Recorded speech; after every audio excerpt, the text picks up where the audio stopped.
So, back in 2020, as the entire world just ground to a halt, central banks fired what you could only call an economic everything bazooka to stop a global financial meltdown. But what happens when the cure might be just as dangerous as the disease? We're going to dive into the unprecedented actions they took and the really complex consequences we are still grappling with today. Just try to remember what March 2020 felt like, right? The panic was just everywhere. Borders were slamming shut, businesses were closing their doors, and financial markets were in a total nosedive.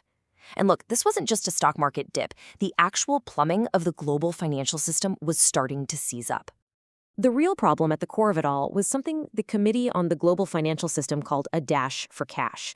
You had investors, businesses, even whole countries desperately trying to sell anything and everything, stocks, bonds, you name it, just to get their hands on US dollars. This kicked off this really dangerous doom loop. The mass selling pushed prices way down, which, you guessed it, only triggered even more panic selling. So, to really understand the solution, you first have to get your head around the sheer scale of the chaos. I mean, the world wasn't just on fire, the entire financial system was on the verge of a full-on meltdown. This was a genuinely systemic threat. Market volatility, which is really just a key measure of fear, spiked to levels we hadn't seen since the 2008 crisis. Think about this. Even totally healthy companies couldn't get the loans they needed just to make payroll. We were staring right into the abyss of a total financial collapse, one that would have made the pandemic shutdown itself look like a walk in the park. Okay, so with the global economy literally in flames, central banks had to do something. They reached for a kind of superpower they had used before, but this time they were about to deploy it on a scale never, ever seen in human history. And that superpower is known as quantitative easing, or just QE. Now, their traditional tool, cutting interest rates, was already maxed out at basically zero, so they turned to a much more radical approach. In a nutshell, QE is when a central bank creates new digital money to buy up massive amounts of financial assets, mostly government bonds, right from the market. And when I say massive, I mean it. To give you a sense of the scale here, at its absolute peak, the U.S. Federal Reserve's balance sheet, which is just a fancy term for all the assets it bought, swelled to a staggering $8.8 trillion. That's trillions with a T. An absolutely unprecedented intervention. So, what were they actually buying with all this new money? Well, let's take the Bank of Canada as an example. You can see the overwhelming majority of its purchases, a full 88%, was government debt. The strategy was crystal clear. Buy up government bonds to flood the financial system with cash and force down borrowing costs across the entire economy. But wait a minute, how does buying a bunch of bonds actually fix a collapsing economy? It's a really fair question. The answer lies in how this money transmits through the financial system, and it happens in three key ways. Okay, so economists talk about three main transmission channels. First up is signaling. By announcing these enormous programs, central banks send this powerful message. Hey, we're going to keep rates low for a long, long time. That boosts confidence. Second is the scarcity effect. When the central bank just vacuums up billions in government bonds, those safe assets become scarcer for everyone else. That pushes their price up and their interest rate or yield down.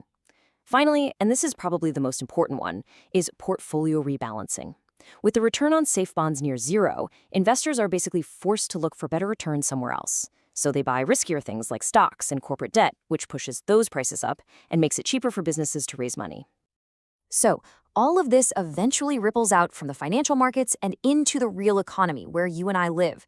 The whole goal is to make borrowing cheaper for absolutely everyone, lower mortgage rates for home buyers, more affordable loans for small businesses, and lower costs for big corporations looking to expand. It's all designed to get money flowing again and, kickstart the economy. And you know what? By all accounts, it actually worked. The market stabilized, a depression was averted. But this is exactly where the story gets a lot more complicated. That everything bazooka might have put out the fire, but it left behind a whole host of pretty serious unintended consequences. And this really brings us to the core debate over QE. I mean, on one hand, the successes were undeniable, right? Markets stabilized, we avoided a depression. But on the other hand, critics are raising a bunch of really serious questions. Did this policy just inflate massive bubbles in the stock market and in housing? Did it end up disproportionately benefiting the rich? And did it just sow the seeds for the next, even bigger crisis? And look, these risks aren't just theoretical. We all saw stock markets hit all-time highs while the real economy was struggling. We saw house prices, like in Canada, just skyrocket 50% in only 2 years. Then there's the problem of so-called zombie companies. By making it so incredibly cheap to borrow, QE may have kept unproductive firms alive that really should have failed, which creates a long-term drag on the whole economy. And maybe the biggest critique of all is that it supercharged wealth inequality, because those who owned assets saw their fortunes explode, leaving everyone else even further behind.